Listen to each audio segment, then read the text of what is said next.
Hello everyone, I'm Dimple Tyagi is here. Today in this video I will summarize you the story Mice That Ate Iron. So let's start with the very first paragraph. Once upon a time there lived a rich merchant in a village. एक बार एक गांव में एक अमीर व्यापारी रहता था by the name of Mohanlal. उसका नाम मोहनलाल था. He owned a big business. उसका एक बहुत बड़ा बिजनेस था. The village in which he lived was situated on the bank of a river. जिस गांव में वो रहता था वह एक नदी के किनारे पर स्थित था. Once, due to heavy rains, the river got flooded. एक बार तेज बारिश के कारण नदी में बाढ़ आ गई. The entire village was submerged in neck deep water. पूरा गांव गर्दन तक गहरे पानी में डूब गया. The crops, the houses and the factories in the village were all damaged. गांव में फसलें, फैक्ट्री और सब कुछ नष्ट हो गया. And hundreds of people and cattle perished in the flood water. और सैकड़ों लोग और पशु बाढ़ के पानी में बह गए. ड्यू टू द कैलेमिटी, इस विपत्ति के कारण, इस मुसीबत के कारण Mohanlal had to suffer a huge loss in his business. Mohanlal को अपने बिजनेस में बहुत बड़ा नुकसान सहना पड़ा. He decided to leave the village and try his luck at a new place. उसने तय किया कि वह अपना गांव छोड़ देगा और अपने भाग्य किसी नई जगह पर आजमाएगा. His plan was to make a lot of money and then come back to his native village.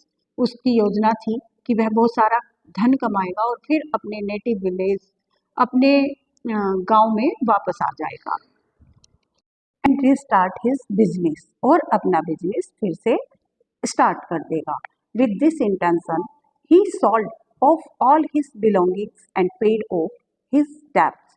इस इरादे के साथ उसने अपने सारा सामान बेच दिया और अपना कर्ज चुका दिया. Now Mohanlal was only left with a heavy iron balance. अब मोहनलाल के पास सिर्फ एक भारी लोहे का तराजू था. That belong to his ancestors, जो उसके पूर्वजों से संबंध रखता था, जो उसके पूर्वजों से उसको मिला हुआ था. It was not possible for him to carry such a heavy iron balance. उसके लिए आसान नहीं था कि वो इतने भारी लोहे के तराजू को अपने साथ ले जा सके. Mohanlal went to say goodbye to his friend Devendra and requested him to keep the balance for him till he returned. Mohanlal अपने दोस्त देवेंद्र के पास अलविदा कहने के लिए गया और उसने उससे प्रार्थना की कि जब तक वह वापस लौटे वह उसके तराजू को अपने पास रखे. Devendra readily agreed to his friend's request and said, Devendra तुरंत अपने दोस्त की प्रार्थना पर सहमत हो गया और उसने कहा, डू नॉट वरी, आप चिंता मत करो, I will keep it safe for you, मैं तुम्हारे लिए इसे सुरक्षित रखूंगा. You can take it back after you return home, तुम जब घर वापस लौटोगे तो इसे वापस ले सकते हो. Mohanlal thanked Devendra for his helping attitude and left the balance with him. Mohanlal ने उसके मददगार व्यवहार के लिए उसे थैंक्स कहा और उस तराजू को उसके पास छोड़ दिया. For many years Mohanlal travelled far and wide. कई सालों तक मोहनलाल ने दूर दूर तक यात्रा की. ट्राइंग हिज लक, अपना भाग्य आजमाया. By this time Mohanlal had done good business and earn a lot of money. इस बार मोहन ने बहुत अच्छा बिजनेस किया और बहुत सारा पैसा कमाया. He return to his village, वह अपने गांव वापस लौट गया. He started his business again, उसने फिर से अपना बिजनेस शुरू किया. He went to visit his friend Devendra, वो अपने दोस्त देवेंद्र से मिलने गया.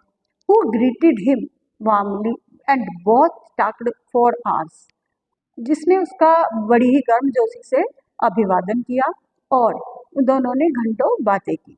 When it was time to leave, Mohanlal asked his friend to return his iron balance. जब चलने का समय हुआ मोहनलाल ने अपने दोस्त से अपने लोहे का तराजू वापस करने के लिए कहा. देवेंद्र रिप्लाइड, देवेंद्र ने उत्तर दिया, फ्रेंड, दोस्त, आई एम सॉरी टू से, मुझे माफ करना, that I do not have your balance with me any more, तुम्हारा तराजू अब मेरे पास नहीं है. Actually there are a lot of mice in my house. वास्तव में मेरे घर में बहुत सारे चूहे हो गए हैं। दे एट अप योर बैलेंस। उन्होंने तुम्हारा तराजू खा लिया। Devendra knew that the balance would fetch him good money. Devendra जानता था कि उस तराजू से उसे बहुत सारा धन मिलेगा। So he did not wish to return it. इसलिए वो इसे लौटाना नहीं चाहता था। Mohanlal was amazed to hear Devendra explanation. Devendra की एक्सप्लेनेशन, देवेंद्र की बात सुनकर मोहनलाल को बहुत ही आश्चर्य हुआ। ही थॉट, उसने सोचा, how can mice eat iron. चूहा लोहा कैसे खा सकता है। स्टिल ही केप्ट काम एंड सैड। फिर भी वो शांत रहा और उसने कहा, डू नॉट फील सॉरी। तुम दुखी मत हो देवेंद्र।